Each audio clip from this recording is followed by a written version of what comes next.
sur Europe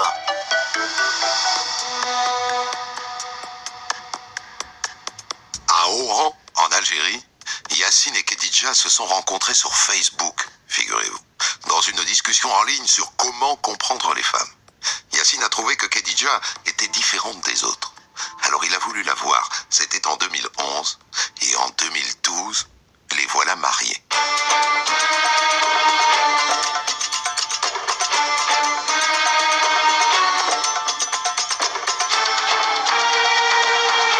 Yacine vient d'avoir 29 ans, il a fait une partie de ses études en France. À Oran, il a un magasin, une caverne d'Ali Baba où on vend des ordinateurs et de la quincaillerie.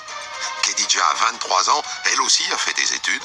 Elle est en train de passer une licence d'anglais, mais pas forcément pour travailler. Elle se destine à être femme au foyer.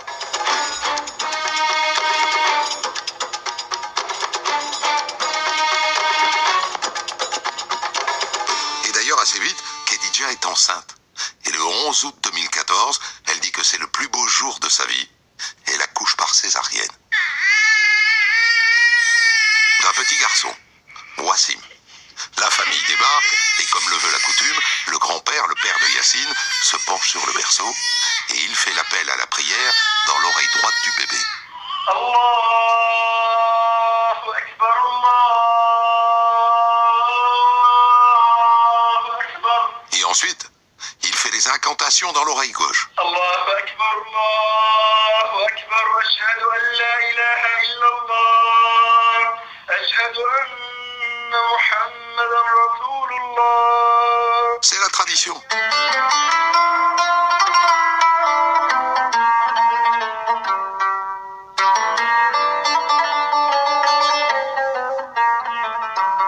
Quelques mois plus tard, le couple s'installe dans un nouvel appartement et arrive le Ramadan 2015. En plein mois de juillet, il fait une chaleur terrible, plus de 37 degrés. Le petit Wassim transpire beaucoup. Ils vont le promener le soir pour lui donner un peu de fraîcheur, mais c'est vrai qu'il est un peu mou, un peu endormi. Pour l'Aïd, ils vont à la plage où ils ont une maison. Khedija lui a acheté son premier maillot. Ils ont emporté des jouets pour qu'il joue sur le sable, mais à peine arrivé, Wassim s'endort comme une souche. Et en rentrant, ils s'aperçoivent qu'il a de la fièvre. Ils lui donnent du paracétamol. Le docteur leur dit « C'est pas grave, hein. Pour le refroidir, mettez-lui un linge mouillé. »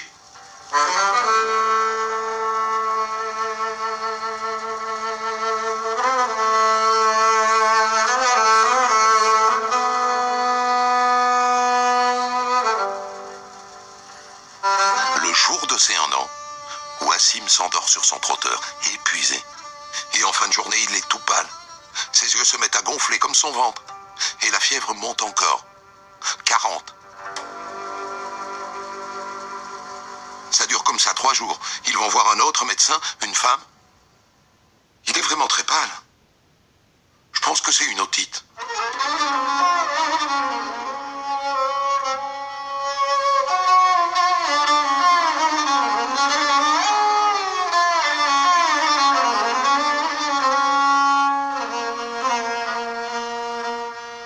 Nouveau traitement, mais aucune amélioration. Les parents ne dorment plus, ils sont très inquiets. Alors à un moment, Khedija sent que c'est grave. Elle prend son fils dans ses bras, elle court chez le médecin. Il est en consultation, peu importe. Elle ouvre la porte, elle entre dans son cabinet. Le médecin voit Wassim. Vous allez filer tout de suite aux urgences pédiatriques. Je vous fais un mot pour le médecin. Il faut pas qu'on vous fasse attendre. Les parents foncent à l'hôpital. On l'ausculte. On lui pose une perfusion, on lui fait un myélogramme, une ponction. Et après, on donne le tout aux parents. Je vous donne les prélèvements. Hein. À l'hôpital, il nous faudrait 10 jours pour avoir les résultats. Allez dans un labo privé. On donne au père une lame et des tubes. Et le père connaît un médecin dans un autre hôpital. Il court lui porter les échantillons à analyser. Et puis il revient. Ah! C'est bien que vous soyez revenu. Votre fils a besoin de sang d'urgence. Du sang A+. On n'en a pas en réserve. Il faut que vous trouviez des membres de votre famille ou des amis qui ont le même groupe. Le père doit trouver le sang lui-même. Heureusement, dans le couloir, il croise un interne qu'il connaît. Ah, tu peux me sauver, mon ami. fils est hospitalisé ici. Il a besoin de sang A+. Il n'y en a pas. J'ai eu mon frère, il est A+. Il peut donner son sang, mais demain. C'est urgent, il faut que tu m'aides. Ok. Je vais te trouver du sang. On en a, en vérité. Et ton frère nous donnera son sang demain matin pour le remplacer, d'accord? Oh, merci. Merci beaucoup. Inch'Allah.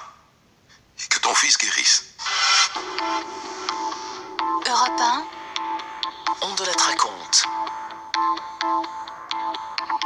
Je vous raconte aujourd'hui l'histoire vraie d'un petit Algérien d'Oran, Wassim, tel qu'Elisabeth Bourgois, qui sera là tout à l'heure, la raconte dans un livre qui paraît au Cerf, L'espérance du retour.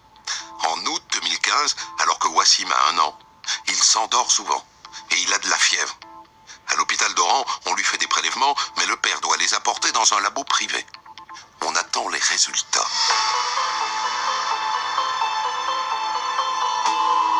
La nuit qui suit son hospitalisation, seule la mère, Khedija, est autorisée à rester auprès de Wassim. Mais Yassine ne peut pas s'éloigner, alors il va garer sa voiture le plus près possible. Et il reste là toute la nuit, à triturer son téléphone.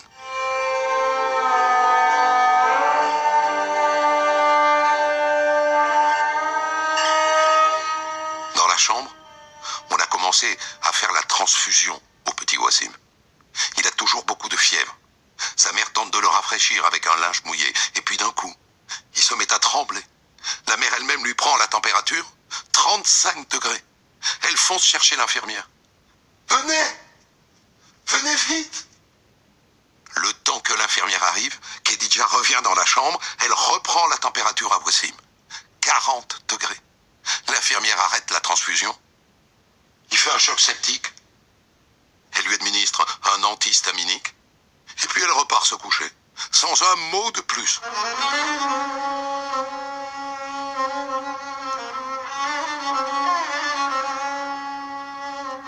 À 7 heures, l'hôpital se réveille. Le père déboule dans la chambre dès l'ouverture. Et à 11 heures, il appelle son ami à qui il a donné les prélèvements à analyser. Yacine, passe-moi le médecin qui s'occupe de ton fils, s'il te plaît. Il faut qu'on fasse un autre prélèvement pour vérifier quelque chose. C'est pas bon? Il faut une vérification, Yacine. Passe-moi le médecin, s'il te plaît.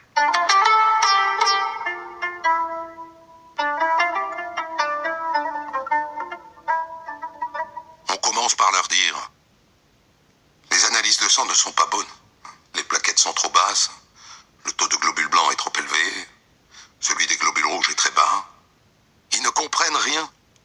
Et après, on leur donne toute une liste d'examens à aller faire dans l'hôpital. Scanner, échographie. Et pendant la radio pulmonaire, la mère voit des petites boules sur l'écran. C'est quoi ça, docteur?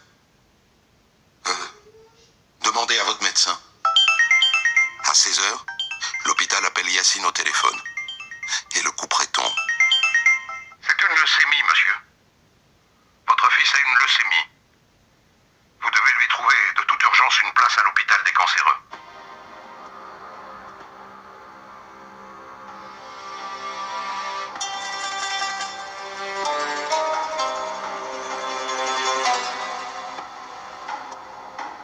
Yacine ne sait pas comment le dire à sa femme.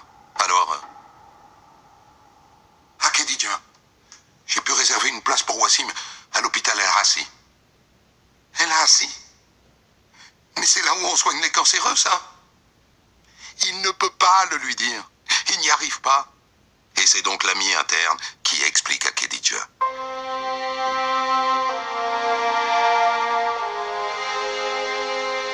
Le lendemain matin, alors, on va vous transférer dans une demi-heure dans un autre hôpital. Vous savez, madame, ce qu'a votre fils? Oui. On m'a dit qu'il avait une leucémie aiguë. Ah, on vous l'a dit? Madame, je vais me permettre de vous donner un conseil. En général, je fais pas ça, mais si vous avez les moyens financiers, je vous conseille d'emmener votre fils à l'étranger, et vite, pour le soigner. Ils sont compétents à l'hôpital El Hassi. Mais un bébé d'1 an, honnêtement, ils n'ont pas les moyens. Voilà.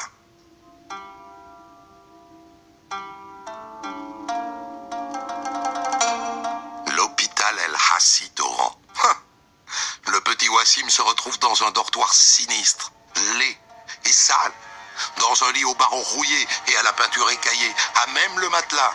C'est Khedija qui rajoute un drap. Et le pompon, c'est qu'il y a des chats partout. Des dizaines, des centaines de chats qui font leurs crottes sous les lits. L'hygiène.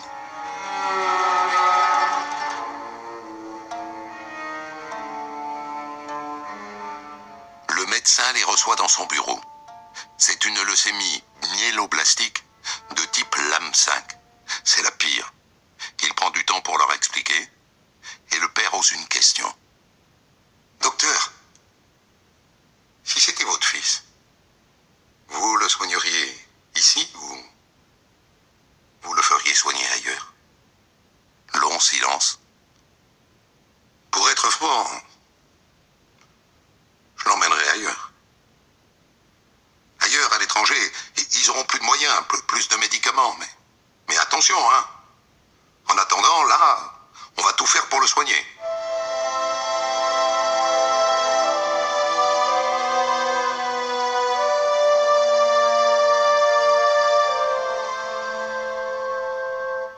Le soir, Khedija, bouleversée, est avec son petit garçon. Un médecin entre dans la chambre. Madame, il faut lui donner des plaquettes et très vite. Elles sont extrêmement basses. Et oui, c'est à eux de trouver les plaquettes. Qui se débrouille? Khedija appelle son mari. Yacine, faut des plaquettes. C'est urgent, c'est très urgent. Faut absolument lui en passer cette nuit. En Algérie, seuls les hommes peuvent donner des plaquettes. Pas les femmes. Yacine appelle ses amis, ses frères, on leur fait un test. 2 d'entre eux peuvent donner leurs plaquettes. Sauvé.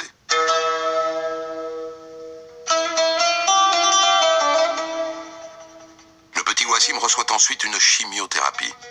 Sur un enfant d'1 an, c'est très risqué. Mais en l'état, c'est le seul espoir. Une nuit, une infirmière essaye 10 fois de lui poser une perfusion. Elle n'y arrive pas, de si petits bras. Alors, elle va se coucher. La mère, vous entendez, la mère, qui n'a jamais fait ça de sa vie, pose la perfusion elle-même, du premier coup. 1 mois après leur arrivée. Bon, le bilan sanguin, il est correct. Vous pouvez rentrer chez vous. Revenez dans 1 semaine pour une nouvelle chimio.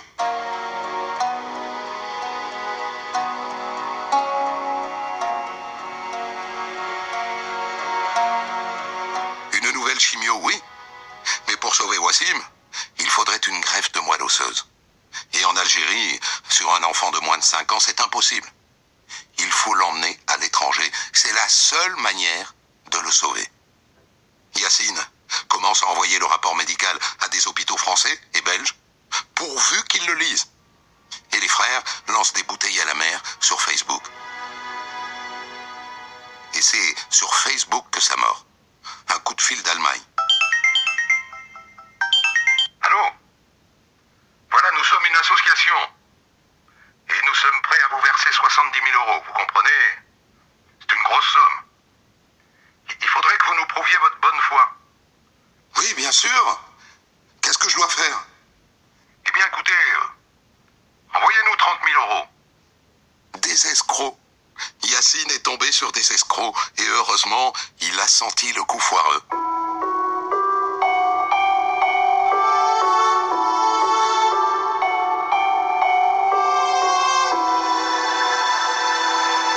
Le premier hôpital français à appeler est celui de la Timone à Marseille.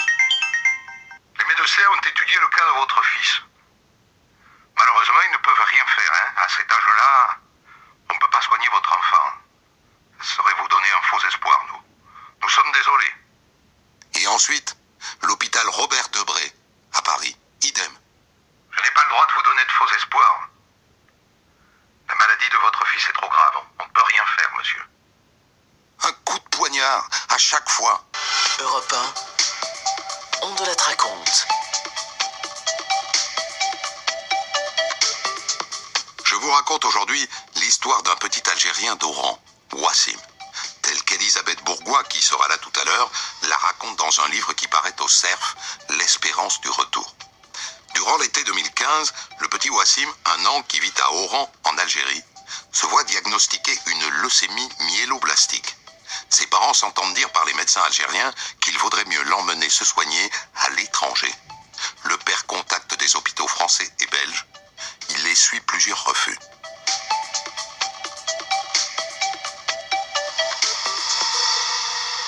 En attendant, il est maintenant question d'une deuxième chimio, plus forte. Et Khadija, la maman de Wassim, est terrorisée parce que depuis qu'elle fréquente l'hôpital El Rassi, elle a tellement vu d'enfants dans son service mourir d'une chimio trop forte. Ici, les enfants meurent au milieu des mamans, tous les jours ou presque. Il faut partir d'ici, vite. Mais avec quel argent? L'État algérien est sollicité. Il répond: tous ceux qui vous ont incité à soigner cet enfant à l'étranger méritent la prison. Votre fils est en phase terminale. Alors dites aux parents de profiter de lui avant qu'il ne les quitte. C'est tout.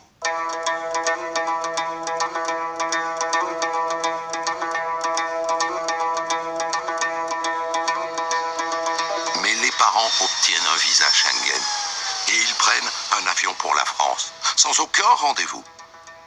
Est-ce qu'ils reviendront à Oran à 2 ou à 3? En France, une tante les accueille à Antony, près de Paris. Et là, ouf, ils apprennent par un coup de fil d'Algérie qu'un professeur d'Oran leur a pris un rendez-vous avec un professeur d'oncologie pédiatrique au CHU de Rouen, le professeur Fagné, un ponte. Vous serez accueillis là-bas par une association qui s'appelle Ayada.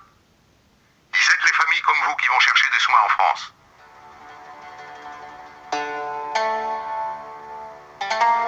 Et les voilà donc à la gare de Rouen. Et maintenant à l'hôpital de Rouen. Quel contraste avec l'hôpital d'Oran.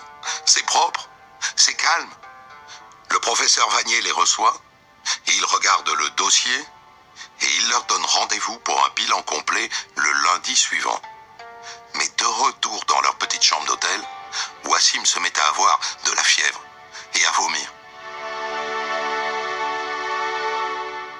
Alors il retourne à l'hôpital et là c'est le branle-bas de combat. Le père demande naïvement: faut que j'aille chercher du sang ou des plaquettes quelque part? Dites-moi ce que je dois faire. Mais non, ne vous inquiétez pas. L'hôpital a tout ce qu'il faut. Le lendemain matin, une infirmière entre dans la chambre. Bonjour, je viens pour lui faire sa toilette.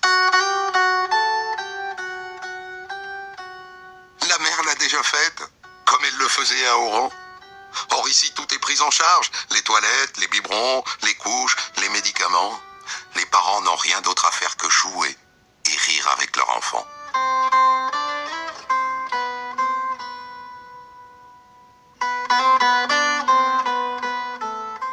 Le professeur Vanier leur dit: je sais que tout ne vous a pas semblé parfait à Oran, hein. Mais sachez que si Wassim a survécu, c'est grâce au traitement qu'ils lui ont donné là-bas. Et la bonne nouvelle, c'est que ça n'est pas une leucémie de type LAM5, c'est une leucémie de type LAM2. C'est moins grave.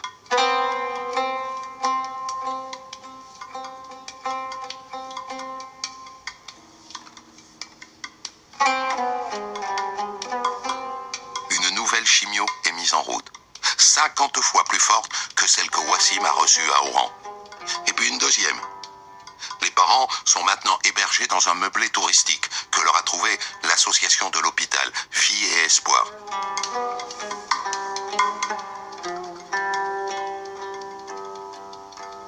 Et après 10 jours en chambre stérile, c'est très encourageant. Les blasts ont baissé. Je vous annonce que Wassim est en rémission. Vous pouvez considérer qu'il est guéri. Il y a 60% de chances qu'il soit complètement sorti d'affaire. Vous pouvez rentrer en Algérie. Ils ne comprennent pas. Ils ont peur. Et si, une fois rentré à Oran, il fait une rechute, hein? Alors le père dit au professeur: si vous le voulez bien, par prudence, hein, on va rester ici encore un an. à Rouen.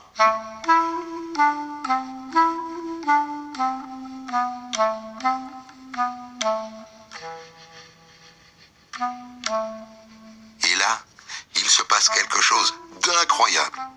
Khedija tombe enceinte de jumeaux, ou plutôt de jumelles. Quelle nouvelle! Elle est folle de joie. 2 filles d'un coup. Sauf qu'assez vite, il y a un problème. Nous sommes, madame, face à un syndrome qu'on appelle transfuseur-transfusé. C'est-à-dire que l'un des fœtus capte le débit sanguin aux dépens de l'autre. Si on ne fait rien, vous allez perdre les 2 bébés. Il faut opérer tout de suite. On va organiser ça pour après-demain. L'opération se passe bien, mais selon la loi de l'emmerdement maximum... Allô? Bonjour, ici le service du professeur Vanier. Il voudrait vous voir. Rapidement. Wassim fait une rechute. Il faut à nouveau l'hospitaliser. Nouvelle chimio et mauvaise nouvelle. Les cellules cancéreuses ont pénétré le liquide céphalo-rachidien et le cerveau. Nous devrons envisager une greffe dans les plus brefs délais. On a commencé la recherche d'un donneur compatible. Il y a un autre espoir. Le sang du cordon ombilical des jumelles. Il y a 25% de chances qu'il soit compatible avec Wassim.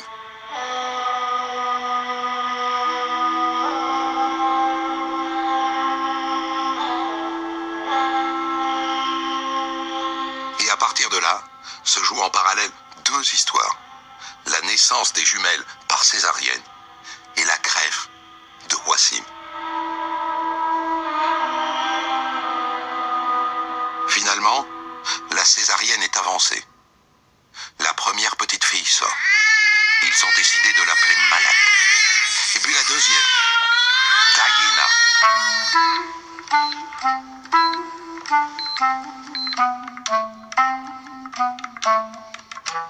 Mais dès le lendemain, il y a un problème avec Malak. Elle a fait 3 arrêts respiratoires. On a dû l'emmener en réanimation. C'est assez grave. Hein. Ce serait bien que vous veniez la voir à temps.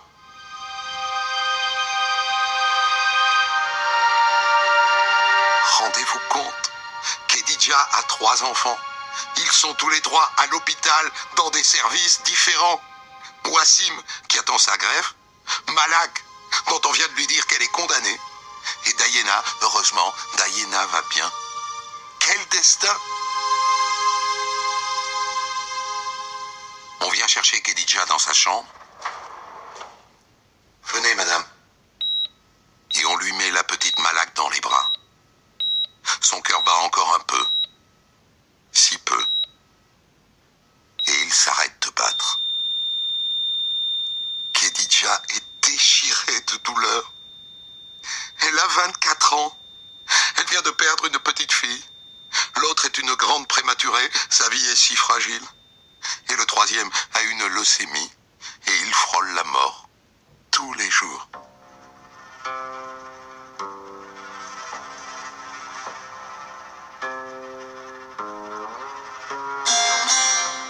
Deux jours plus tard, la petite Malak est déposée dans un cercueil minuscule. Et elle est mise dans un avion pour Oran. Les parents n'ont pas assez d'argent pour aller l'enterrer eux-mêmes chez eux.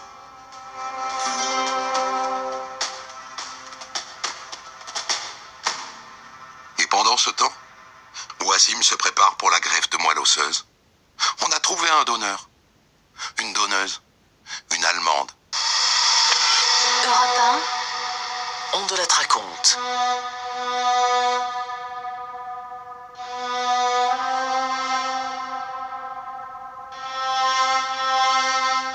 Je vous raconte aujourd'hui l'histoire bouleversante d'une famille d'Oran, en Algérie, telle qu'Elisabeth Bourgois, qui sera là dans un instant, la raconte dans un livre qui paraît au Cerf, L'espérance du retour. Durant l'été 2015, le fils aîné de la famille, Wassim, 1 an, se voit diagnostiquer une leucémie myéloblastique. Ses parents l'emmènent en France, à Rouen, seul espoir de le sauver. Au même moment, Khedija, la mère, tombe enceinte de jumelles. Mais alors que Wassim se prépare à une greffe de moelle osseuse, l'un des 2 bébés décède.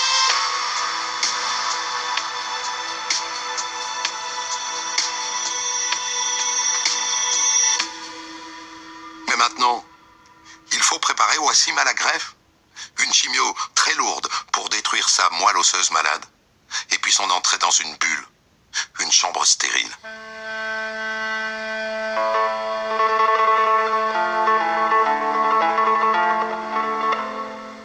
Et au même moment, on leur dit que la petite Diana peut sortir. Ils n'ont rien prévu. Ils avaient la tête ailleurs. Ils ne savent plus d'ailleurs où ils ont la tête.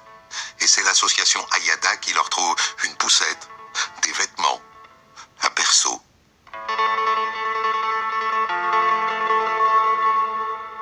Bien. Le prélèvement va arriver à 14h. On va commencer la greffe à 14h30, d'accord ?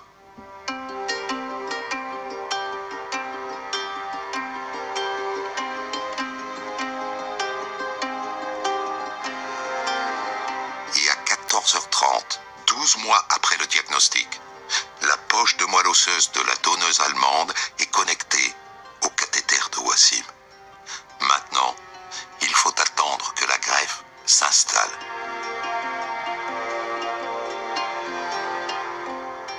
Au même moment, Khedija va chercher sa fille Diana. Elle s'arrête un long moment devant la porte de son fils. Faut pas rester là, madame. Rentrez chez vous, soufflez un peu, dormez et mangez quelque chose. Vous n'allez pas tenir comme ça, d'autant plus que vous la nourrissez, n'est-ce pas ?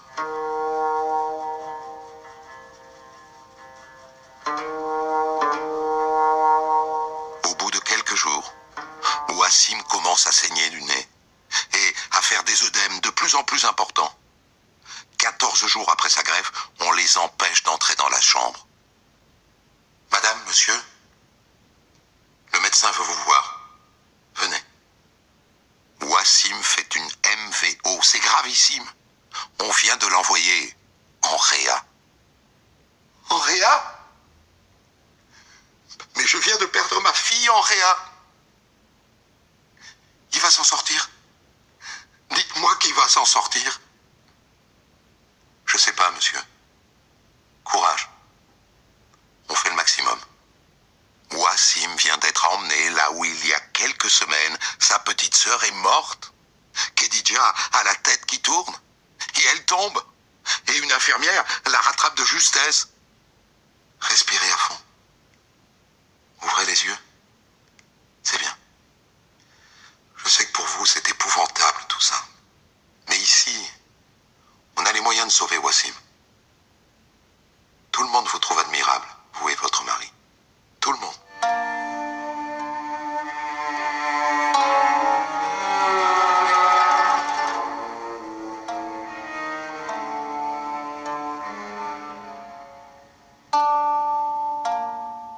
Le deuxième jour en réa, le ventre de Wassim se met à gonfler. On ne peut rien faire de plus. On a fait tout ce qui est en notre pouvoir. Il a une faible chance de s'en sortir. Très faible.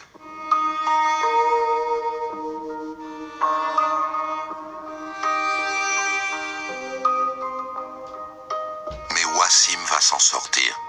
Il y aura des complications, des allers-retours entre l'hôpital et leur petit appartement. Il y aura d'autres nuits d'angoisse. Mais Wassim va mieux. Et maintenant, il faut attendre 2021 sans aucune rechute. Et dans 10 ans, on pourra dire que Wassim est guéri.